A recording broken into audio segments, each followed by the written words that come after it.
Thank you. So today I'm talking about semi-supervised speech confidence detection. So I should say I'm coming kind of from a AI and education background. So I want to look at if someone's giving a group talk or a presentation or a public speech, how confident do they sound?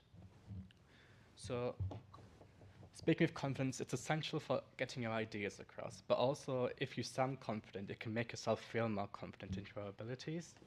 So I want to create a framework to detect confidence just from the audio. So right now, I'm not interested in the content of the speech, but just based on how it sounds. And as said a few times today, the main issue is the amount of data. There isn't really any right now. So we want to think of how do we label audio for confidence, so it's like low, medium, and high, but also it's a very subjective task. So if I think someone is very confident, someone else might think actually they're medium. It's hard to tell the difference.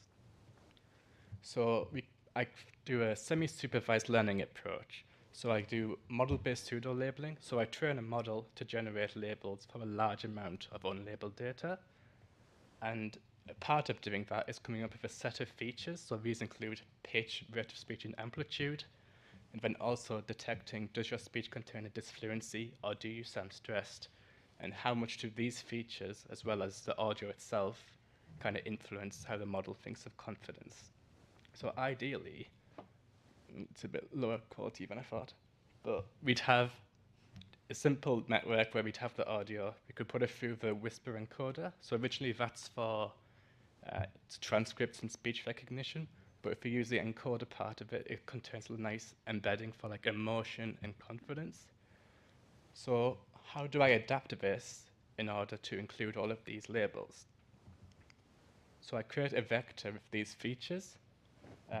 So this fluency includes things like pauses, fluent and non-fluent pauses, as well as word repetitions and sound repetitions, pitch variation, volume variation, and rate of speech. And based on this vector, we have a small amount of ground truth data. So if I go over here, we have around 444 clips that have been labeled with this system. And this is the ground truth data. This is the only data we use for actually the testing set. And we put it through that model to create these pseudo labels. So if I go back here, we have the pseudo labels, we have the audio from the whisper encoder, and we also have the set of features. So if we combine these, we can create a model on a large set of data to detect confidence. So from these 444 clips, we got a larger data set right now with 2,640 clips total. It's equal with each class. It's also equal with regards to gender.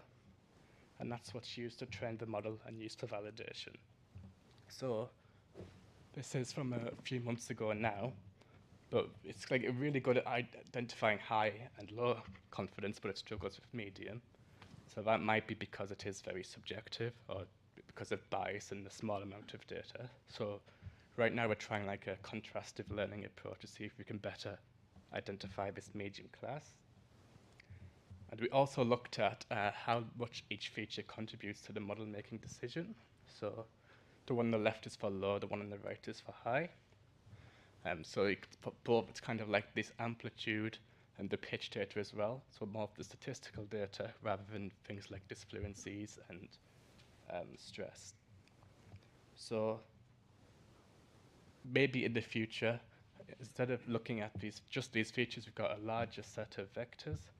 Also, I'm thinking of including things like jitter and more spectral energy about the audio and not just these features. So this was presented at AID a few months ago, so I've got a QR code to the full paper there, and also the contact information's at the bottom. So thank you. Thank you, Adam. Thank you.